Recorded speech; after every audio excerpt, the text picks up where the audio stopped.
Okay guys, welcome to the next part. तो guys, अभी तक हम लोगों ने ऑलमोस्ट सारा ही काम कर लिया था। यानी कि नेटवर्क हमने बेसिकली बना लिया था और हमने उसका लॉस फंक्शन जो है वो बना लिया था और सारी चीज़ें हो गई थी।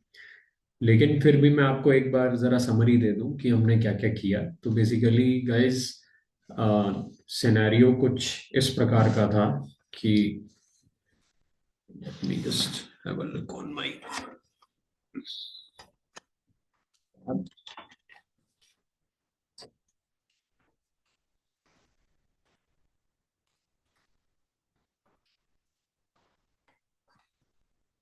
sorry guys, right. So scenario कुछ ऐसा था गाइस कि हमने एक CNN बनाया है। ठीक है, जिसमें एक VGG 16 है, एक VGG 19 है, एक रेजनेट 50 है और एक रेजनेट 101 है। ठीक है, और हमने चारों नेटवर्क्स के क्या लिए हैं, कॉन्वोल्यूशनल बेस लिए हैं गाइस। यानी कि सिर्फ कॉन्वोल्यूशनल लेयर्स वाला जो पार्ट होता है हमने वो लिया है। ठीक है, भले वो VGG 16 हो, भले वो 19 हो, भले रेजनेट 50 हो, भले आपका रेजनेट 101 हो। और जो हमारा मिनी बैच है इमेजेस का, उसको हमने चारों नेटवर्क्स की इनपुट लेयर के अंदर डाला। ठीक है, और चारों नेटवर्क्स ने बाहर हमें, चारों नेटवर्क्स के कॉन्वोल्यूशनल बेस ने बाहर हमें एक टेंसर दिया। ठीक है, विच वाज, अगर मैं गलत नहीं हूँ तो उस टेंसर का जो शेप था, that was 7,7,1024, right. 7,7,1024, 512 for the case of VGG 16.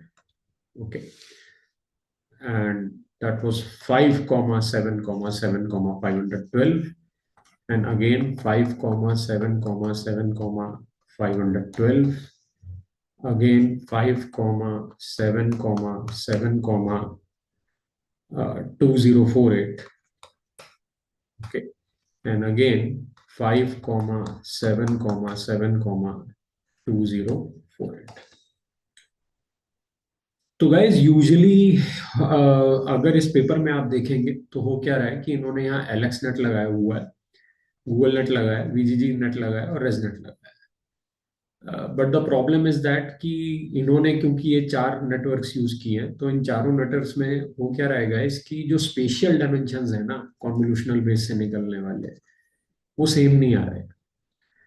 तो अगर स्पेशल डायमेंशन सेम नहीं आ रहे तो फिर आप चैनल्स को कॉन्कैटिनेट नहीं कर पाओगे। यानी कि आप इतना बड़ा एक टेंसर नहीं बना पाओगे जो यहाँ पे आप देख रहे हो। ठीक है, वो नहीं बना पाओगे आप।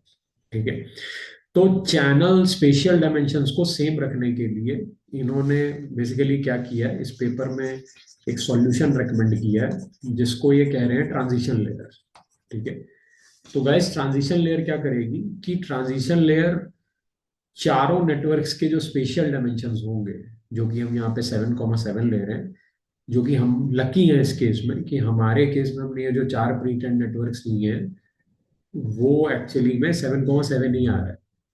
ठीक है, it might be the case कि अगर आपने यहाँ पे कोई दूसरे चार प्रीट्रेंड नेटवर्क यूज किए होते हैं, जैसे कि इस पेपर में ये लोग Alex net, Google net, VGG net और रेजनेट यूज कर रहे हैं, हमने यहाँ पे ये चार नहीं यूज किए। हमने एलेक्स नेट की जगह VGG 16, गूगल नेट की जगह VGG 19, VGG नेट की जगह रेजनेट 50 और रेजनेट की जगह हमने रेजनेट 101 यूज किया है गाइस। अब ये किस्मत की बात है कि हमारे केस में चारों नेटवर्क्स के कॉन्वोल्यूशनल बेस से निकलने वाले आउटपुट्स के जो स्पेशियल डायमेंशन थे वो सारे के सारे 7,7 आ रहे हैं।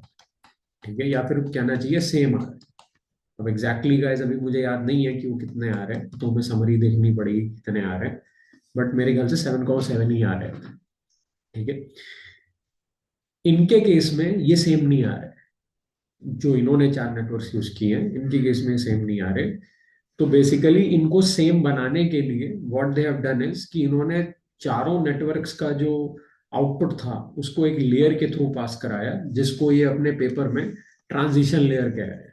ठीक है, यानी कि ये भी आप कह लीजिए कि एक कॉन्वोल्यूशनल लेयर मान लीजिए, या कुछ इस तरीके की लेयर मान लीजिए, जो कि इस तरीके की लेयर होगी। और इन लेयर से पास होने के बाद चारों नेटवर्क्स के जो आउटपुट होंगे, चारों नेटवर्क्स के आउटपुट के जो स्पेशियल डायमेंशंस होंगे वो इक्वल हो जाएंगे गाइस, जो कि हमारे केस में बिना ट्रांजिशन लेयर के ही हो रहा है।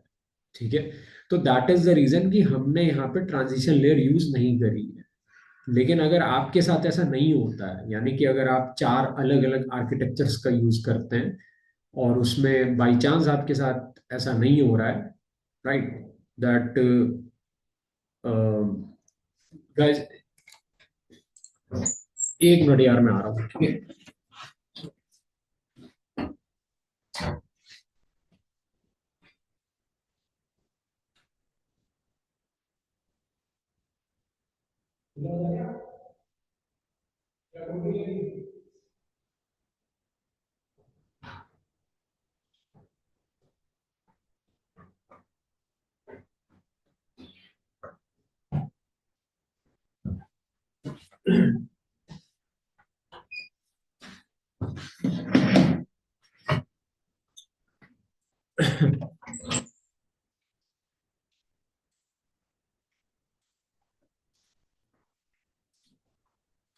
ओके, सो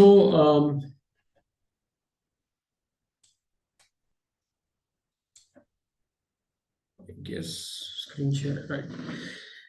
तो बेसिकली आपको क्या करना पड़ेगा, ट्रांजिशन लेयर से पास कराना पड़ेगा।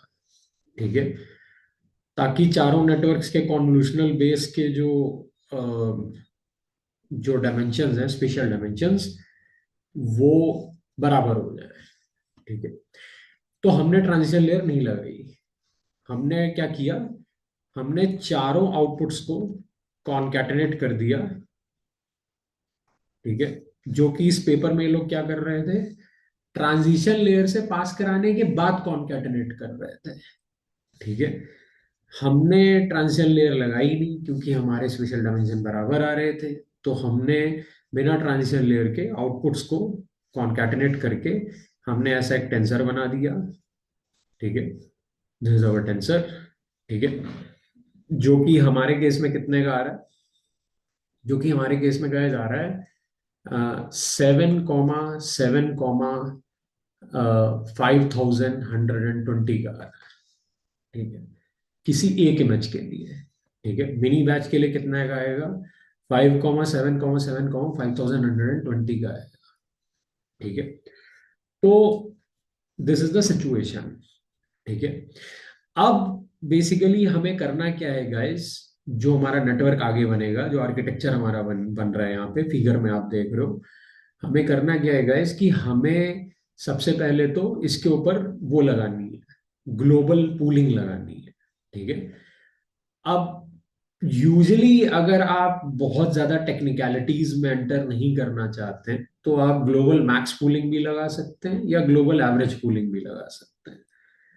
तो ग्लोबल एवरेज कूलिंग लगा लीजिए, कोई इशू नहीं है। तो गाइस, हमने जब ग्लोबल एवरेज कूलिंग लगाई, तो ग्लोबल एवरेज कूलिंग लगाने के बाद हमारा जो आउटपुट आया वो ये आया। ठीक है, तो जैसा कि आप देख सकते हैं कि किसी भी एक चैनल पे एक पिक्सल है। ठीक है, और ऐसे बहुत सारे चैनल्स हैं हमारे पास, यानी कि 5,120 चैनल्स हैं हमारे पास। तो गाइज अल्टीमेटली ये जो आपका आउटपुट आएगा ग्लोबल एवरेज कूलिंग लगाने के बाद, यानी कि जब आप इस 5,7,5,120 के टेंसर को ग्लोबल एवरेज कूलिंग से पास करोगे तो आपका जो आउटपुट आएगा वो आएगा बेसिकली, क्योंकि ग्लोबली आप एवरेज ले रहे हो तो 7,7 के अक्रॉस आपका एवरेज होगा। तो ये आ जाएगा आपका 5,1,5,120 हो जाएगा। ठीक है, इनफैक्ट ये 5,1,5,120 भी नहीं होगा, ये 5120 हो जाएगा। ठीक है, तो ऐसा हो जाएगा गाइस ये। ठीक है, अब बेसिकली आपको करना क्या है कि आपको कुछ नहीं करना है गाइस, आपको सिर्फ ये जो आउटपुट आ रहा है आपका ग्लोबल एवरेज कूलिंग लगाने के बाद, आपको इसको पास करवाना है, एक प्रिडिक्शन लेयर से पास करवाना है, यानी कि एक क्लासिफायर से पास कराना है, यानी कि एक डेंस लेयर से पास कराना है, जिसमें कितने न्यूरॉन्स लगे होंगे, 14 न्यूरॉन्स लगे होंगे, और 14 के 14 न्यूरॉन्स का जो एक्टिवेशन फंक्शन होगा वो सिग्मॉइड हो जाएगा। ठीक है, तो बेसिकली अब आपको कुछ नहीं करना है, इसके आगे एक प्रोडिक्शन लेयर लगानी है। ठीक है, आप चाहें तो आप इसके पहले एक डेंस लेयर भी लगा सकते हैं, कोई हार्ड एंड फास्ट रूल नहीं है, you can use a dense layer also, और उसके बाद आप एक प्रोडिक्शन लेयर लगा दीजिए। लेकिन जैसा कि इस पेपर में ये कह रहे हैं कि पहले कॉन्कैटिनेशन हुआ, कॉन्कैटिनेशन करने के बाद 5,7,7,5120 का टेंसर निकला, 5 इसकी हमने global max pulling, global average pulling लगा दी इसके ऊपर, तो उसके बाद हमें 5,100 5,5120 की मैट्रिक्स मिली, और उसके ऊपर गाइस हमने एक डेंस लेयर लगा दी जिसमें 14 न्यूरॉन्स होंगे। ठीक है, तो गाइस ये जो लास्ट लेयर होगी, ठीक है, इसके जो वेट्स होंगे वो कितने होंगे भाई। हम अगर एक डेंस लेयर लगा रहे हैं जिसमें 14 न्यूरॉन्स हैं, देयर आर टोटल 14 न्यूरॉन्स, और गाइस पीछे से हमारे पास कितने इनपुट्स आ रहे हैं, पीछे से हमारे पास 5,120 इनपुट्स आ रहे हैं। ठीक है, क्योंकि क्योंकि ग्लोबल एवरेज कूलिंग लेने के बाद हमारे पास बस एक वेक्टर बचेगा। ग्लोबल एवरेज कूलिंग लेने से पहले किसी भी एक इमेज के लिए हमारे पास एक टेंसर आ रहा था 7,7,5120। ठीक है, लेकिन जैसे ही गाइस हमने इसके ऊपर ग्लोबल एवरेज कूलिंग लगाई, तो ये क्या बन गया, ये सिर्फ एक 5,120 का वेक्टर बन गया, एक रैंक वन का नंबर एरे बन गया ये। ठीक है, तो बेसिकली अब यही एरे, या फिर मुझे कहना चाहिए यही वेक्टर, अब बेसिकली आप किसके अंदर डालने जा रहे हो, आप 14 न्यूरॉन्स के अंदर डालने जा रहे हो जिसका एक्टिवेशन फंक्शन सिग्मोइड है। ठीक है, तो इसका मतलब आप ऐसा समझ लीजिए कि 5,120 डायमेंशंस का जो वेक्टर है वो आपके इन 14 न्यूरॉन्स के अंदर जा रहा है। तो कैसे जाएगा, तो इस वेक्टर का जो पहला इनपुट होगा वो सारे न्यूरॉन्स में जाएगा। ठीक है, जो सेकंड इनपुट होगा वो सारे न्यूरॉन्स में जाएगा। ठीक है, जो थर्ड होगा वो सब में जाएगा। तो ऐसे करते करते गाइस जो टोटल नंबर ऑफ कनेक्शंस होंगे हमारे वो कितने हो जाएंगे, वो हो जाएंगे 5,120,14 की मैट्रिक्स आएगी हमारे कनेक्शंस की, यानी कि हमारे जो कनेक्शन वेट्स होंगे उनकी जो मैट्रिक्स आएगी वो 5,120,14 की आएगी। ठीक है, इट विल बी 5,120,14 मैट्रिक्स। ठीक है, तो अल्टीमेटली ये वेट्स अब हमारे ट्रेन होंगे, क्योंकि और कुछ हमारे न्यूरल नेटवर्क में ट्रेन होने वाला है ही नहीं, बाकी सब कुछ तो हमने नॉन ट्रेनेबल बना रखा है भाई, और कहीं हमने कुछ लगाया ही नहीं है। हमारे ये जो कन्वोल्यूशनल बेसिस हैं ये सारे के सारे हमारे नॉन ट्रेनेबल हैं, ये तो फ्रीज कर रखे हैं हमने। ठीक है, उसके बाद हमने इनको कॉन्कैटिनेट किया, कॉन्कैटिनेशन लेयर के कोई वेट्स होते नहीं है, क्योंकि उसका काम तो बस कॉन्कैटिनेट करना होता है, बस और कुछ नहीं करती वो लेयर। ठीक है, ट्रांजिशन लेयर हमने लगाई नहीं है, अगर लगाई होती तो उसके वेट्स होते, क्योंकि वो एक कॉन्वोल्यूशनल लेयर ही होती प्राइमरली। ठीक है, तो हमारे केस में ट्रांजिशन लेयर भी नहीं है, that is a very good thing. ठीक है, उसके बाद कॉन्कैटिनेशन करने के बाद हमने ग्लोबल एवरेज पूलिंग लगा दी है, उसके भी कोई वेट्स नहीं होते। ठीक है, जो कि हमारे 7,7,5120 का जो टेंसर है उसको 5,120 के वेक्टर में कन्वर्ट कर रही है। ठीक है, लास्ट में जाकर के बस हमने एक डेंस लेयर लगाई है जिसमें 14 न्यूरॉन्स हैं। ठीक है, और अगर आपने उससे पहले भी एक डेंस लेयर लगाई है, जो कि यूजली लोग करते हैं कि भाई जो ग्लोबल एवरेज पूलिंग लगाने के बाद सीधे हमारे पास जो फीचर्स आ रहे हैं डायरेक्टली, कई बार लोग क्या करते हैं कि उसके ऊपर प्रिडिक्शन लेयर नहीं लगाते। क्यों, क्योंकि नॉन लीनियर ट्रांसफॉर्मेशन करना होता है उनको फीचर्स का। ठीक है,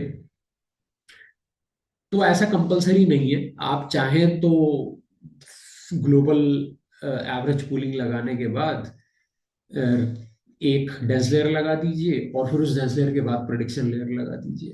ठीक है, मैं ऐसा नहीं कर रहा हूं, मैं ग्लोबल एवरेज पूलिंग लगाने के जस्ट बाद प्रेडिक्शन लेयर लगा रहा हूं 14 न्यूरॉन्स की।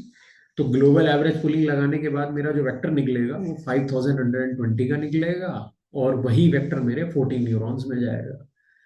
तो इसका मतलब मेरे टोटल कनेक्शंस जो हो जाएंगे वो 5120 को 14 हो जाएंगे। ठीक है, और इनकी जो मैट्रिक्स आएगी वेट्स की, डेंस लेयर के वेट्स की, जो मेरे 14 न्यूरॉन्स की डेंस लेयर है उसके वेट्स की जो मैट्रिक्स आएगी वो कितनी आएगी गाइस, वो 5120 को 14 की मैट्रिक्स आएगी। ठीक है, तो अल्टीमेटली जब हम अपने नेटवर्क को ट्रेन करेंगे तो बस यही चीज ट्रेन हो रही है, यानी कि हमारी जो लास्ट क्लासिफायर लेयर है बस वो ट्रेन हो रही है और कुछ ट्रेन नहीं हो रहा है। ठीक है, तो इसका मतलब हमारा नेटवर्क बहुत फास्ट ट्रेन होगा, बिकॉज हमें ज्यादा पैरामीटर्स ट्रेन नहीं करने, हमें सिर्फ अपनी लास्ट डेंस लेयर के वेट्स ट्रेन करने हैं। ठीक है, अब गाइज आपने अपना नेटवर्क ट्रेन करा लिया। ठीक है, आपने एक ट्रेनिंग लूप लिखा और आपने अपना नेटवर्क ट्रेन करा लिया, कोई दिक्कत वाली चीज नहीं है। ठीक है, ट्रेनिंग लूप में आपको लास्ट पार्ट में बता ही चुका हूं। ठीक है, नाउ व्हाट, अब आपको लोकलाइजेशन करना है। तो लोकलाइजेशन आप कैसे करोगे, how you will do localisation. ठीक है, तो गाइज लोकलाइजेशन करने के लिए भी इन्होंने यहाँ पे एक बहुत शानदार चीज इसी ड्राइंग के अंदर बता रखी है। अगर आप ध्यान से देखोगे तो यहाँ पे लोकलाइजेशन भी हो रहा है, if you read this carefully. यहाँ पे इन्होंने ऊपर लोकलाइजेशन करने का तरीका भी बता रखा है। Let me show you here, this what is going on here. ठीक है, देखिए इन्होंने क्या किया है, बहुत दिमाग लगाया इन्होंने। एक्चुअली बेसिकली दिमाग क्या लगाया, they have used a technique something similar to CAM, CAM। ठीक है, CAM का मतलब होता है गाइस क्लास एक्टिवेशन मैप्स। ठीक है, तो इन्होंने क्लास एक्टिवेशन मैप्स जैसी सिमिलर टाइप के टेक्निक का यूज किया है।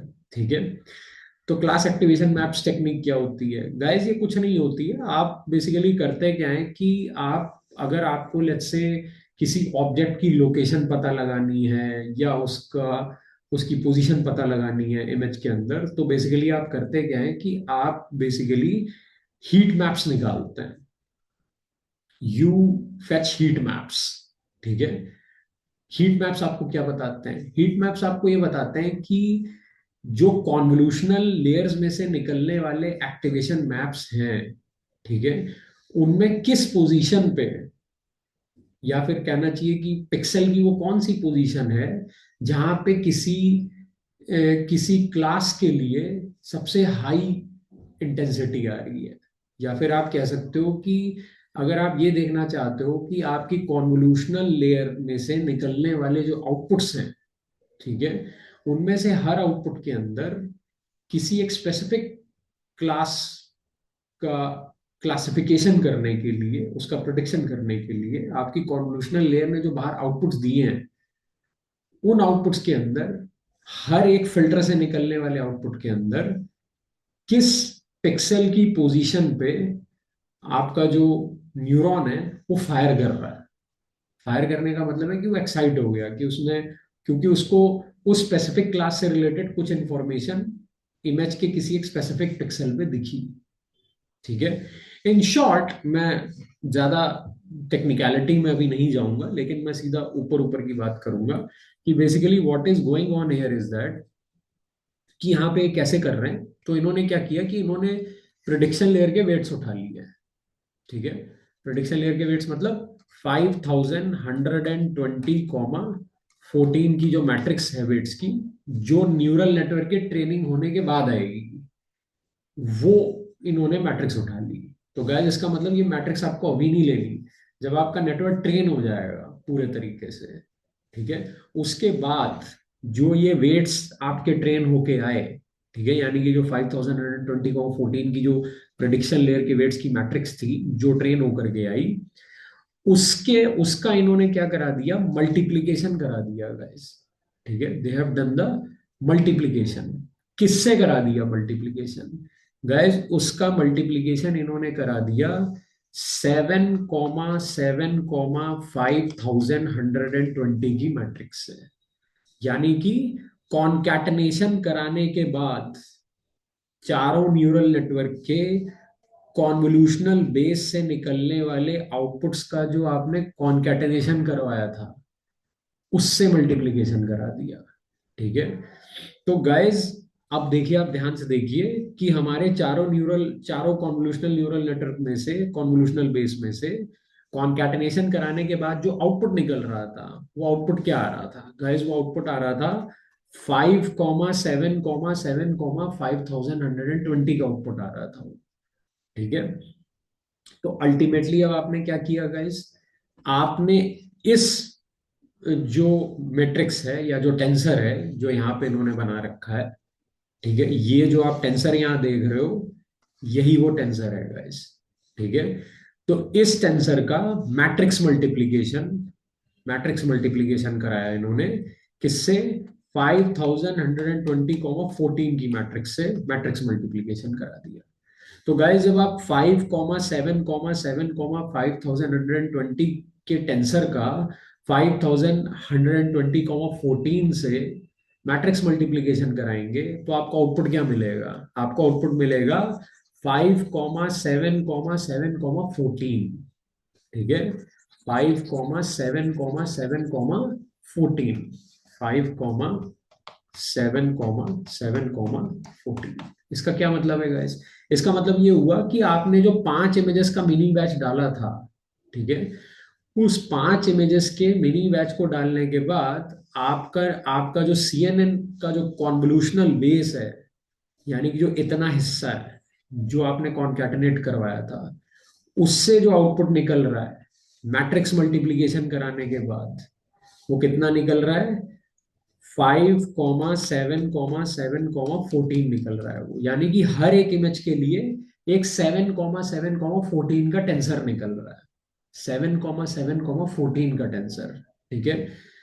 तो इसका क्या मतलब हुआ? इसका मतलब ये हुआ गाइस कि आपका जो आपके पूरे मॉडल का जो कॉन्वोल्यूशनल बेस वाला हिस्सा है, ठीक है, जिसको कॉन्कैटनेट कराने के बाद आपने ट्रांजिशन लेयर, प्रिडिक्शन लेयर के जो वेट्स थे उससे मैट्रिक्स मल्टीप्लाई करवाया, तो बाद में जो टेंसर निकल रहा है हर एक इमेज के लिए, हर एक डिजीज के लिए 7,7 की मैट्रिसेस आ रही है। That is what it means, right? तो बेसिकली अब मैं आपको थोड़ा सा इसको और अच्छे तरीके से बताता हूँ कि यहाँ पे क्या हो रहा है। तो गाइज यहाँ पे हो क्या रहा है कि हमारे पास 14 डिजीजेस है। ठीक है, वी हैव 14 डिजीजेस।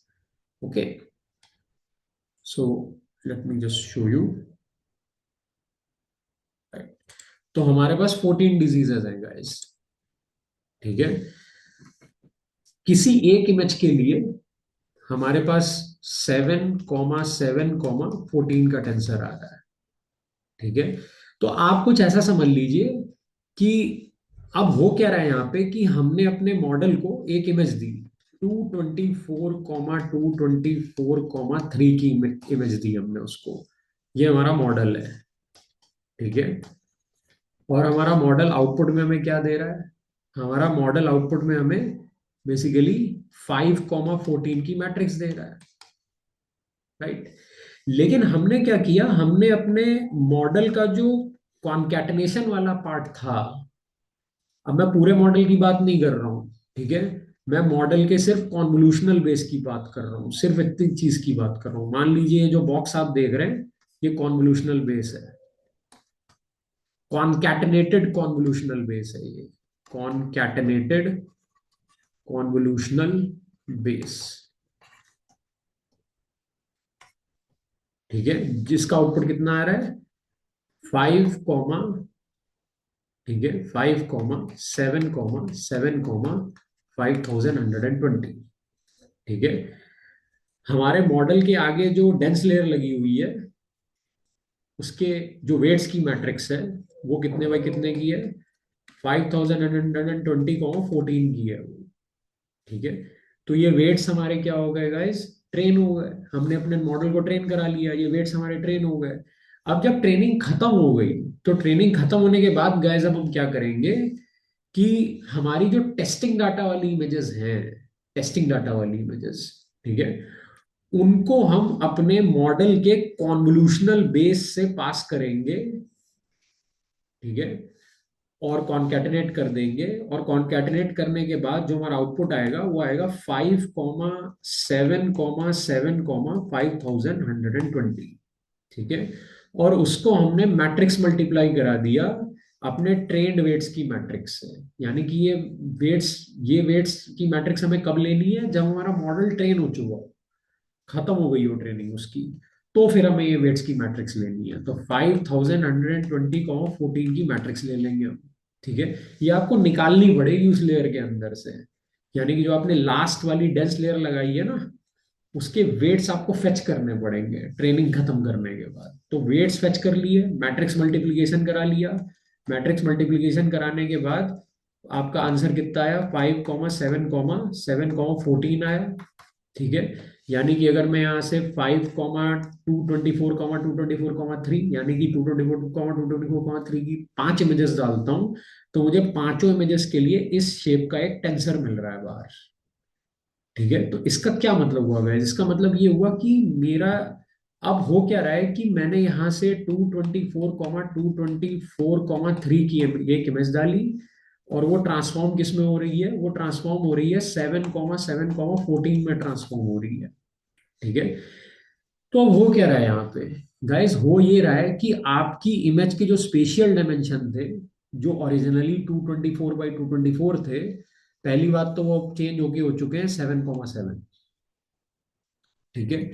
दूसरी चीज, अब आपको एक नहीं, ऐसी 14 इमेजेस मिल रही है। 14 क्यों मिल रही है? क्योंकि हमारे पास 14 टाइप के डिजीजेस हैं, ठीक है।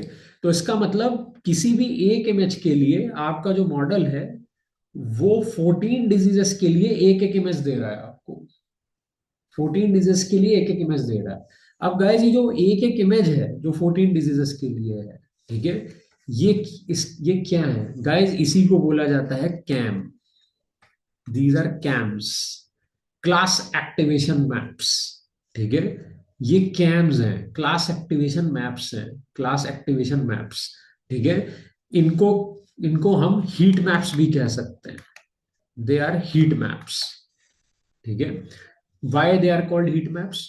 क्योंकि गाइज इनमें से हर एक 7 बाई 7 की जो इमेज है उसको देख करके हम ये बता सकते हैं कि हमारी ओरिजिनल इमेज में कौन सी पोजीशन पे वो डिजीज है, ठीक है। कैसे बता सकते हैं गाइज? आपको याद होगा जब हमने बिल्कुल स्टार्टिंग में मॉडल ट्रेनिंग के लिए हम डेटा प्री प्रोसेसिंग कर रहे थे और वो बाकी सारी चीजें कर रहे थे, तो आपको याद होगा कि हमने एक डिक्शनरी बनाई थी। और उस डिक्शनरी में हमारे पास क्या था कि हमारे पास हर डिजीज के नाम के आगे उसका क्लास लेवल था। जैसे फॉर एग्जांपल मान लीजिए यहाँ पे हर्निया लिखा हुआ है, तो हर्निया के आगे उसका क्लास लेवल होगा 0। मान लीजिए आगे आपके लिखा हुआ है न्यूमोथोरैक्स, ठीक है, न्यूमोथोरैक्स, ठीक है। तो न्यूमोथोरैक्स के आगे उसका क्लास लेवल होगा 1। ऐसे ही करते करते जो लास्ट डिजीज होगा उसके आगे उसका क्लास लेवल होगा 13, ठीक है।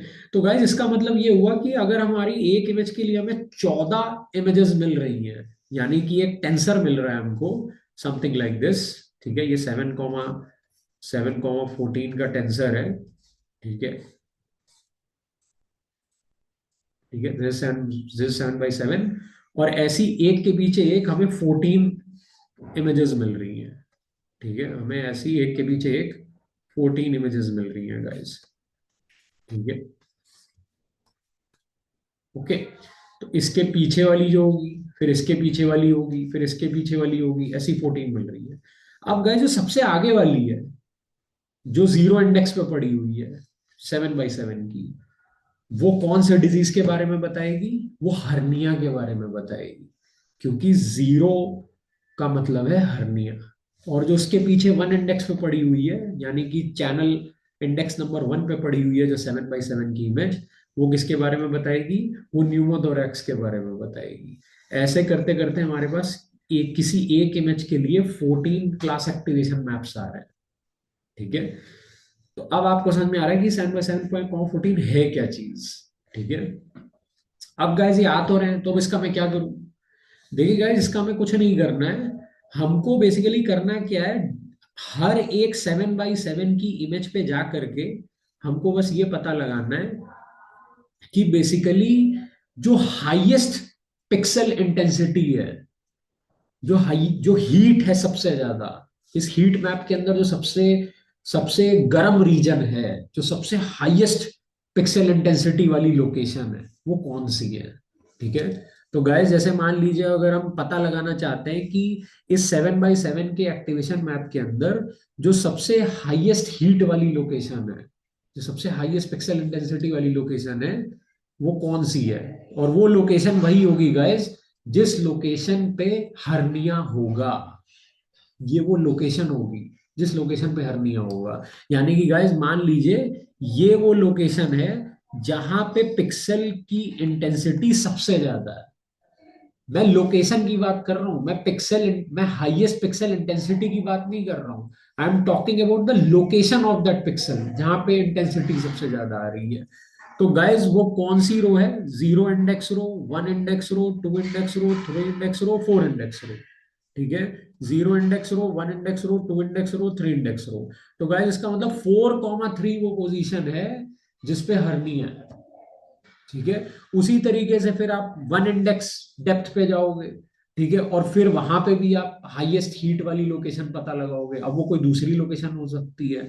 ठीक है। तो वहां से आपको पता चलेगा कि इस लोकेशन पे न्यूमोथोरैक्स है। ठीक है।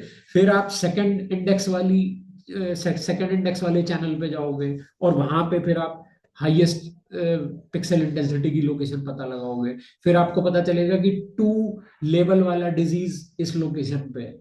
ठीक है। लेकिन गाइस अब एक प्रॉब्लम है। ठीक है। प्रॉब्लम क्या है? प्रॉब्लम ये है कि ये जो लोकेशन हमें मिल रही है, जैसे यहाँ पे हमें जो हाईएस्ट पिक्सल इंटेंसिटी की जो लोकेशन है, वो क्या मिली है गाइस? वो मिली है 4,3। बट ये तो गलत है। ये गलत क्यों है? ये गलत इसलिए है क्योंकि हमने ओरिजिनल जो साइज डाला था इमेज का, वो तो 224 बाय 224 था। तो कायदे से हमें जो कोऑर्डिनेट्स मिलने चाहिए डिजीज के, वो अपनी ओरिजिनल पिक्चर के साइज के हिसाब से मिलने चाहिए।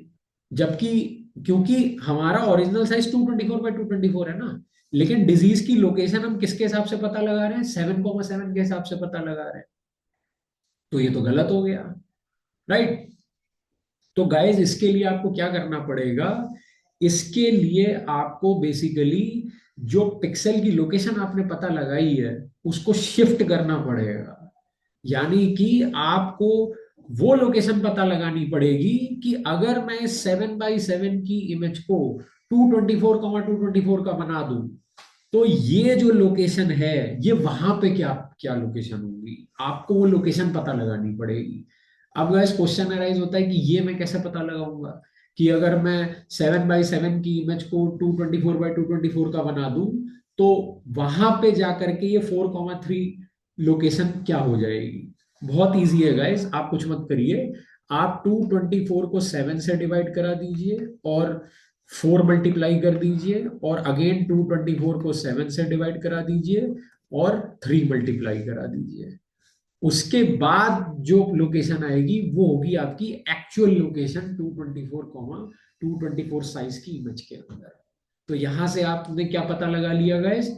यहां से आपने पता लगा लिया अपने डिजीज की एक्चुअल लोकेशन पता लगा ली 224 के अंदर। ठीक है। अब एक प्रॉब्लम और है। ठीक है। क्या है वो प्रॉब्लम? वो प्रॉब्लम ये है गाइस कि हम बेसिकली ये कैसे पता लगाएंगे कि हमारा जो न्यूरल नेटवर्क है, वो डिजीज की लोकेशन सही आइडेंटिफाई कर रहा है। How we will get to know कि हमारा जो न्यूरल नेटवर्क है, वो डिजीज की लोकेशन जो बता रहा है, वो ऑलमोस्ट सही बता रहा है। उसमें एक आध पिक्सल की गलती हो सकती है, बट ज्यादा वाइड गैप नहीं होना चाहिए। ठीक है। तो गाइस उसके लिए हमें क्या करना पड़ेगा? उसके लिए आप देखेंगे कि हमारा जो टेस्टिंग डाटा है ना, उसके अंदर ऑलरेडी किसी एक इमेज के अंदर जितने भी डिजीजेस हैं, as a label, as a ground truth level, as a correct answer, उन सारे डिजीजेस के क्या बता रखे हैं गाइस? लोकेशन बता रखी है हमें उन सारे डिजीजेस की। टेस्टिंग डाटा के अंदर। तो आप एक काम करिए, ये जो आपने लोकेशन पता लगाई, ये तो प्रिडिक्टेड लोकेशन है, ये तो आपने हीट मैप से पता लगाई, ठीक है। दूसरी साइड में टेस्टिंग डाटा में आपको ऑलरेडी डिजीजेस की लोकेशन दे रखी है guys, as a ground truth answer, as a ground truth level आपको लोकेशन दे रखी है, ठीक है। तो उससे आप कंपेयर कराइए, ठीक है। लेकिन अब वहां पे एक और प्रॉब्लम है, ठीक है। वो प्रॉब्लम क्या है गाइस? देखिए गाइस, प्रॉब्लम क्या है कि वहां पे जो हमें डिजीजेस की लोकेशन दे रखी है, वो हमारी ओरिजिनल इमेज के साइज के हिसाब से दे रखी है। तो अगर आपको याद होगा कि हमने बेसिकली अपनी इमेज के जो साइजेस थे उसको छोटा किया है, हमने उसको 224, 224 का बनाया है, ठीक है। लेकिन अगर आपको याद हो कि हमारा हर एक एक्सरे वो बहुत बड़ा है, that is around 2500 by 3000 pixel के एक्सरेज हैं हमारे पास। इनफैक्ट हर एक्सरे का साइज वेरी कर रहा है, हर एक्सरे का साइज चेंज हो रहा है, ठीक है। तो अब हमें क्या करना पड़ेगा कि अगर हम कंपेयर कराना चाहते हैं कि हमारे न्यूरल नेटवर्क से हमने जो प्रिडिक्शन किया है और बेसिकली हमारा जो एक्चुअल आंसर आ रहा है, अगर हम उन दोनों को कंपेयर कराना चाहते हैं, और गाइस अगर हमने उन्हें ऐसे ही कंपेयर कर दिया तो हमारा आंसर हमेशा गलत आएगा। क्यों? क्योंकि जो डिजीजेस की लोकेशन दे रखी है वो इतने बड़े साइज के हिसाब से दे रखी है, ठीक है। और जिसके अंदर हम आइडेंटिफाई कर रहे हैं वो 224 बाई 224 के हिसाब से कर रहे हैं, तो वो तो ऑब्वियसली गलत ही आएगा, कंपैरिजन तो हो नहीं पाएगा। तो गाइज अब आपको क्या करना पड़ेगा, अब आपको basically in in testing data में जो लेबल डिजीजेस की लोकेशंस दे रखी हैं, जो ग्राउंड डिजीज की लोकेशंस दे रखी हैं, आपको उन लोकेशंस को स्केल डाउन करना पड़ेगा 224 बाई 224 के हिसाब से, ताकि आप दोनों को कंपेयर करा पाओ, राइट। तब आपको ये पता चलेगा कि आपका न्यूरल नेटवर्क सही आंसर दे रहा है कि गलत आंसर दे रहा है, ठीक है। That's it for this lecture guys, thank you.